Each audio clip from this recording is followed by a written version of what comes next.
Hi, ഞാൻ ഇന്ന് വന്നിരിക്കുന്നത് എൻ്റെ ഒരു പഴയ ഡ്രസ്സാണ് കേട്ടോ. അത് വന്നിട്ട് ഒരു ടോപ്പാണ്. ആ ഡ്രസ്സ് ഒന്ന് അഴിച്ചു പണിയാൻ പോവാണ്. എനിക്ക് തന്നെ വേണമെങ്കിൽ അത് സൈസ് ചെയ്യാം, അല്ലെങ്കിൽ അതൊന്ന് ഓൾട്ടർ ചെയ്ത് ഞാൻ കൈയൊക്കെ ഒന്ന് മാറ്റുന്നുണ്ട്. ഭയങ്കര ഒരു എന്താ പറയുക, തളബള പോലെയാണ് കിടക്കുന്നത്.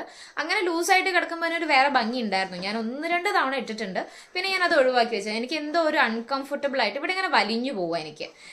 അപ്പം ആ ഒരു ബട്ടൺസ് ഒക്കെ ഇങ്ങനെ ഓപ്പൺ ആയിട്ട് അങ്ങനെ വരുന്ന ഒരു രീതി, ടൈറ്റ് ആയിട്ടല്ല, അത് എന്തോ ഒരു എവിടെയോ ഒരു അൺഫിറ്റ് അല്ല. അപ്പൊ എന്താന്ന് വെച്ചാല് എനിക്ക് വന്നിട്ട് അത് അത്ര അങ്ങോട്ട് കംഫർട്ടബിൾ അല്ലാത്തതുകൊണ്ട് ഞാൻ മാറ്റി വെച്ചിരിക്കുകയായിരുന്നു. ആമോനൊരു ഫ്രോക്ക് ആയിട്ടാണ് ഞാൻ അത് ഇട്ട് നോക്കിയപ്പോൾ എനിക്ക് തോന്നി ആൾക്കൊരു നീ ലെങ്ത് വരുന്ന ഒരു ഫ്രോക്ക് പോലെ ആക്കിയിട്ട് മാറ്റാൻ പറ്റും എന്നുള്ളത്. ഉള്ളിൽ വേണമെങ്കിൽ ഒരു ഷ്രഗോ അല്ലെങ്കിൽ എന്തെങ്കിലും ഷ്രഗായിട്ടോ അല്ലെങ്കിൽ ഒരു ഇന്നർ ഇട്ട് കൊടുക്കണം. ഷ്രഗ് അല്ല, ഒരു ഇന്നർ ഇട്ട് കൊടുക്കണം. കാരണം നെക്ക് ഭയങ്കരമായിട്ട് താഴെ വരെ ഉണ്ട്. അതൊന്ന് ജസ്റ്റ് സെറ്റ് ചെയ്താൽ തന്നെ നല്ല അടിപൊളി ഒരു ഉടുപ്പാവും. നമുക്ക് നോക്കാം വീഡിയോയിലേക്ക്. ജസ്റ്റ് കൈ ഒന്ന് ചേഞ്ച് ചെയ്യണമെന്ന് വിചാരിക്കുന്നുണ്ട്, ഒന്ന് ഓൾട്ടർ ചെയ്യാന്ന് പറഞ്ഞാൽ സൈഡ് ഞാൻ കട്ട് ചെയ്തിട്ടാണ് ചെയ്യണത്. അപ്പൊ അതിൻ്റെതായ ചെറിയ അങ്ങനത്തെ ഇങ്ങനത്തെ അല്ലറ ചില്ലറ പണികളുണ്ടാവും. നമുക്കൊരു ഐഡിയ വെച്ചിട്ട് അങ്ങ് ചെയ്യാന്നേ ഉള്ളൂ. ഇതൊക്കെ ഇതിൽ മാസ്റ്റർ ഒന്നും ആയിട്ടല്ല, എനിക്ക് പെട്ടെന്നാണ് നമുക്കിങ്ങനെ ഒരു സ്പാർക്ക് വരിക പറയില്ലേ, പെട്ടെന്ന് എനിക്ക് കൈ ഞാൻ ആദ്യം വിചാരിച്ച് സ്ലീവ്ലെസ് ആക്കി വെക്കാന്നാണ്. പിന്നെയാണ് എനിക്ക് ഇവിടുത്തെ ആ ഒരു ഭാഗം കണ്ടപ്പോൾ എനിക്ക് തോന്നി കൈ ജസ്റ്റ് വേറൊരു ടൈപ്പ് ഓഫ് കൈ വെച്ചിട്ടുണ്ടെങ്കിൽ കുറച്ചുകൂടെ നന്നാവും എന്നുള്ളത്. അപ്പൊ അങ്ങനെ നമുക്ക് നോക്കാം എന്താണെങ്കിലും എന്തായി തീരും എന്നുള്ളത്. വീഡിയോ വെക്കില്ല. ഇതാണ് എത്ര സമയം ഞാൻ ഘോരം പ്രസംഗിച്ച സംഭവം വന്നിട്ട് ആമോടെ നിൽപ്പ് നോക്കിക്കേ, ആൾക്കത് ഇട്ടിട്ട് ഇതെന്തോ പോലെ ഉണ്ട്. അപ്പൊ നമുക്ക് ഇനി ഇത് അടിച്ചു കഴിഞ്ഞാൽ എന്താവും എന്നുള്ളതും കൂടെ കേൾക്കാം കേട്ടോ. അപ്പം ഇതാണ് ആക്ച്വലി ഞാൻ വേറൊരു ഉടുപ്പ് അതിന്റെ മേലേക്ക് വെച്ചിട്ട് 2 ആക്കി മടക്കി വെച്ചിട്ട് വേറൊരു ഉടുപ്പ് വെച്ചു. ഏകദേശം ഷോൾഡർ വേണ്ടത് അളന്നിട്ട് അതിനനുസരിച്ച് ബാക്കിയുള്ള ഏരിയ കട്ട് ചെയ്ത് കൊടുക്കുക. അതുപോലെ കൈക്കുഴി നമ്മൾ എപ്പോഴും കട്ട് ചെയ്യുന്ന സമയത്ത് കുട്ടികൾക്കാണെങ്കിൽ നമ്മുടെ കൈക്കുഴിയുടെ ഒരു പകുതിയൊക്കെ മതിയാവും അവർക്ക്. പിന്നെ നമ്മുടെ ചെസ്റ്റിന്റെ അത്ര അളവ് അവർക്ക് വേണ്ടി വരില്ല. അപ്പൊ നമ്മൾ ആ കൈക്കുഴിയുടെ അവിടെ നിന്ന് എടുത്തിട്ട് പിന്നെ നമ്മൾ കറക്റ്റ് ചെയ്ത് കൊടുത്താൽ മതി. ഹൈ, അപ്പൊ നമുക്ക് സ്റ്റിച്ചിങ് സ്റ്റാർട്ട് ചെയ്യാം. ഞാൻ വന്നിട്ട് ആദ്യം തന്നെ ആ കൈയുടെ അവിടുന്ന് വെട്ടിയെടുത്ത ഭാഗമല്ലേ, ഇവിടെയുള്ള ഭാഗം ഇവിടെ വെച്ച് കൊടുക്കാന്ന് വിചാരിച്ചു. കുറച്ചൊരു കൈ പോലെ വന്നിട്ട് എത്രത്തോളം വർക്ക് ആവും എന്ന് എനിക്കറിയില്ല. 1-2 പ്ലീറ്റ്സ് വെച്ചിട്ട് വെച്ച് കൊടുക്കാമെങ്കിൽ അത് ഭയങ്കര ചുളിഞ്ഞിരിക്കട്ടെ. ഞാനൊന്ന് അയൺ ചെയ്ത് വരാം. ഓക്കെ, ഇതിങ്ങനെ ഞാൻ ആ കൈയുടെ അവിടുന്ന് വെട്ടിയെടുത്തതാണ്. ഇത് വന്നിട്ട് സെന്റർ എടുത്തിട്ട് ജസ്റ്റ് 1-2 പ്ലീറ്റ്സ് ഒന്ന് തെറിച്ച് നിൽക്കാനില്ല. ആ പ്ലീറ്റ്സ് അടിക്കുന്നത് ഞാൻ നിങ്ങൾക്ക് കാണിച്ചു തരാം. ഇവിടെ വന്നിട്ട് 3 പ്ലീറ്റ്സ് എടുത്തിട്ടുള്ളൂ. സെന്റർ ഭാഗത്ത് 3 പ്ലീറ്റ്സ് എടുത്ത് അതങ്ങ് അടിച്ചു കൊടുത്തിട്ടുണ്ട് ആദ്യം തന്നെ. പിന്നെ അങ്ങനെയാകുമ്പോൾ നമുക്ക് അതൊരു കംഫർട്ടബിൾ ആയിട്ട് നമുക്കത് ഡ്രസ്സിലേക്ക് അറ്റാച്ച് ചെയ്ത് കൊടുക്കാമല്ലോ.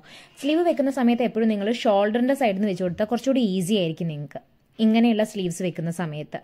അപ്പം നമുക്ക് തുടക്കക്കാർക്കൊക്കെ ഈ ഒരു രീതിയാണ് എപ്പോഴും ഞാൻ പ്രിഫർ ചെയ്യുന്നത്. ഇങ്ങനെ ചെയ്യുന്നതാണ് നിങ്ങൾക്ക് കുറച്ചുകൂടെ നന്നാവുന്നത്. ഇപ്പം ഞാൻ സ്ലീവ് അടിച്ച സമയത്ത് കണ്ടിട്ടുണ്ടാവും കുറച്ചൊരു അങ്ങോട്ടും ഇങ്ങോട്ടും ഒക്കെ ആയിട്ടൊരു എന്താ പറയുക, ഒരു കംഫർട്ടബിൾ ആയിട്ടുള്ള രീതിയിലായിരിക്കില്ല നിങ്ങൾക്ക് കാണാൻ പറ്റുന്നത്. ഇതിൻ്റെ സ്ലീവ് ഞാൻ എങ്ങനെയാണെന്നുള്ളതൊന്ന് പ്രിസൈസ് ആയിട്ട് നിങ്ങൾക്ക് കാണിച്ചു തരാം കേട്ടോ. ഇവിടെ വന്നിട്ട് ഇങ്ങനെയാണ് ഇതിൻ്റെ സ്ലീവ് വരുന്നത്. ഈ ഒരു രീതിക്കാണ് ഇതിൻ്റെ സ്ലീവ് വരുന്നത്. അപ്പം നമുക്ക് അത് അഡ്ജസ്റ്റ് ചെയ്യാനാണ്. ഇപ്പം നിങ്ങൾക്ക് ഇവിടെ കാണാൻ പറ്റുന്നില്ലേ, ഞാൻ ആ സെൻറ്റർ ഭാഗം അടിച്ചു കൊണ്ടുവരുന്നത്. എന്നിട്ട് ആ ഒരു കോർണർ ഇല്ലേ, അപ്പുറ ഭാഗത്തെ കോർണർ ഞാനിപ്പോൾ മടക്കുന്നത് നമ്മുടെ ഡ്രസ്സിൻ്റെ കൈക്കുഴിയുടെ ആ ഭാഗമാണ്.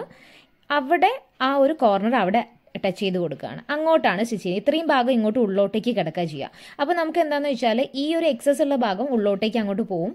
മേൽഭാഗം മാത്രം കുറച്ച് കൂടുതലും കക്ഷത്തിൻ്റെ ഭാഗത്തേക്ക് ഒട്ടും കൈ ഇല്ലാത്ത രീതിയിലേക്കും വരിക ഡ്രസ്സ് വന്നിട്ട്. ഓക്കെ, അപ്പോൾ അതും കഴിഞ്ഞിട്ടുണ്ട് പരിപാടി വന്നിട്ട്. നമ്മുടെ കൈ രണ്ടും ഞാൻ അറ്റാച്ച് ചെയ്ത് കഴിഞ്ഞിട്ടുണ്ട്. നെക്സ്റ്റ് സൈഡ് കൂട്ടാണ്. ഞാൻ താഴേന്ന് കൂട്ടി പോകണം. ചെറിയൊരു നമ്മൾ എന്താണെങ്കിൽ ഓൾട്ടർ ചെയ്യുന്ന വേറൊരു ഡ്രസ്സ് എടുത്ത് ചെയ്യുന്ന സമയത്ത് ചെറിയൊരു ബുദ്ധിമുട്ട് അങ്ങോട്ടും ഇങ്ങോട്ടും ഉണ്ടാവും കേട്ടോ. പിന്നെ പറയും വേണ്ട, ഇതിന് കുറച്ചൊരു ഡിഫറെൻ്റ് ആയിട്ടുള്ള ഒരു ടൈപ്പ് ഓഫ് മെറ്റീരിയലാണ്. ഒരു എന്താ പറയുക, അങ്ങോട്ടും ഇങ്ങോട്ടും ഓടിക്കളിക്കുന്ന ഒരു മെറ്റീരിയലാണ്. പിന്നെ അതിൻ്റെ ഒരു സ്റ്റിച്ചിങ്ങും ക്ലോത്തിൻ്റെ കട്ടിങ്ങും ഒക്കെ സെപ്പറേറ്റ് ആയിരുന്നു. അത് നമ്മൾ മാറ്റിയെടുക്കല്ലേ. അപ്പോൾ അതിൻ്റെതായ ഒരു ബുദ്ധിമുട്ടുണ്ടായിരുന്നു കേട്ടോ. അപ്പോൾ ഞാൻ ഒരു ബാക്ക് ഭാഗം കൂടുതലും മുൻഭാഗം കുറവുമായിട്ടാണ് വന്നത്. മുൻഭാഗം കൂടുതലും ബാക്ക് ഭാഗം കുറവായിട്ടാണ് വന്നത്. ഞാൻ കുറച്ച് 2-3 ഇങ്ങനെ നിങ്ങൾക്ക് കാണാൻ പറ്റുന്നില്ലേ, പ്ലീറ്റ്സ് പോലെ എടുത്തിട്ട് അത് അവിടെ സ്റ്റിച്ച് ചെയ്ത് കൈക്കുഴിയുടെ ഭാഗം സമം വരുന്ന രീതിയിലേക്ക് എത്തിച്ചിട്ടുണ്ട്. നിങ്ങൾക്ക് കാണാൻ പറ്റുന്നുണ്ടാവും പ്ലീറ്റ്സ് എന്ന് വിശ്വസിക്കുന്നു ഞാൻ.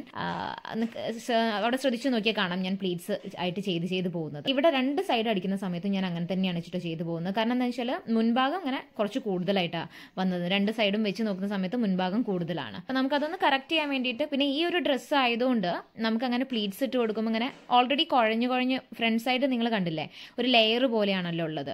ആ ഒരു ലെയർ ഫോം ചെയ്യുന്നതിന് കുറച്ചുകൂടെ ഹെൽപ്ഫുൾ ആയിട്ടുണ്ട് ആ ഒരു പ്ലീറ്റ്സ് എടുത്ത സമയത്ത്. അപ്പം സ്റ്റിച്ചിങ് ഓൾമോസ്റ്റ് കഴിഞ്ഞിട്ടുണ്ട്. ആകെ 2 കൈ വെക്കാനും 2 സൈഡ് അടിച്ചു കൊടുക്കാനേ ഉണ്ടായിരുന്നുള്ളൂ. പിന്നെ ഈ ഒരു എക്കമൊക്കെ ആയത് കാരണം പ്ലീറ്റ്സ് ഒന്ന് എടുത്ത് സെറ്റ് ചെയ്യാനാണ്. അപ്പം ഇതാണ് ഒരു ഫൈനൽ റിസൾട്ട് വന്നത്. ആ കൈ വെച്ചത് പിന്നെ സൈഡ് വെട്ടി ഒന്ന് ഇയാളുടെ ഷേപ്പിലേക്ക് അടിച്ചു, അത്രേ ചെയ്തിട്ടുള്ളൂ, വേറെ ഒന്നും ചെയ്തിട്ടില്ല. ഇവിടെയൊക്കെ അങ്ങനെ തന്നെ മെയിൻറ്റെയിൻ ചെയ്തു. ഉള്ളില് ഒരു ഇന്നർ ഇട്ട് കൊടുത്തിട്ടുണ്ട്, ഒരു ബ്ലാക്ക്. അപ്പൊ ഒരു കുറച്ചുകൂടെ ഒരു വെറൈറ്റി വന്നു. പിന്നെ ഒരു ചെറിയൊരു ഫംഗ്ഷൻ ഒക്കെ പോകുമ്പോഴേക്കും വേണമെങ്കിൽ അതൊന്ന് സ്റ്റൈലെങ്കിൽ ഒരു നീറ്റ് ആയിട്ട് വൃത്തിയായിട്ടുണ്ട്. ഓക്കെ, ഇത് ഒരുപാടായിട്ട് ഞാൻ ഒഴിവാക്കി വെച്ചിട്ടുള്ള ഒരു ഉടുപ്പാണ്. ഉടുപ്പല്ല, ഒരു ടോപ്പാണ്. അപ്പം ഇതിപ്പം എനിക്ക് ഭയങ്കര ഭംഗിയായിട്ട് തോന്നുന്നുണ്ട്. അവിടെയാണെങ്കിൽ പറയണ്ട. പോട്ടെ, മോള് ചെയ്തോ കുട്ടി ചെയ്തോ. ഓ എന്താ വാവേ,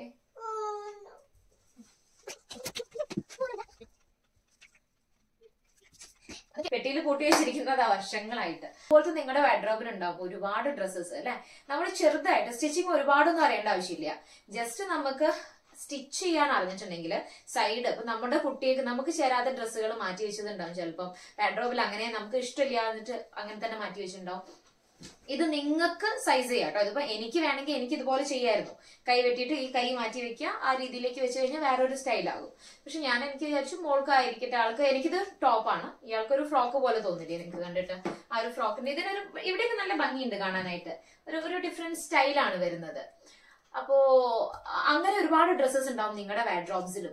അതൊന്ന് എടുത്തിട്ട് ഒന്ന് ഇതുപോലെ ഒന്ന് ട്രൈ ചെയ്ത് നോക്കും. ജസ്റ്റ് സൈഡ് അടിക്കാനും കൈ ജസ്റ്റ് ഒന്ന് മാറ്റി വെക്കുകയും കൂടെ ചെയ്താൽ തന്നെ ചിലപ്പോൾ ഔട്ട്ഫിറ്റ് മൊത്തമായിട്ട് മാറി കിട്ടും നിങ്ങൾക്ക്. അപ്പൊ ഒന്ന് ട്രൈ ചെയ്ത് നോക്കാം കേട്ടോ, ഇതുപോലെയുള്ള ചെറിയ ചിന്ന ടെക്നിക്സ്. അപ്പൊ ഈ ടോപ്പ് ഇഷ്ടപ്പെട്ടിട്ടുണ്ടെങ്കിൽ ലൈക്ക് ചെയ്ത് കമന്റ് ചെയ്ത് സബ്സ്ക്രൈബ് ചെയ്ത് കൂടെ മറക്കണ്ട കേട്ടോ. അപ്പൊ അടുത്ത വീഡിയോയിൽ കാണുന്നവരേക്കും ബൈ എവരിവൺ.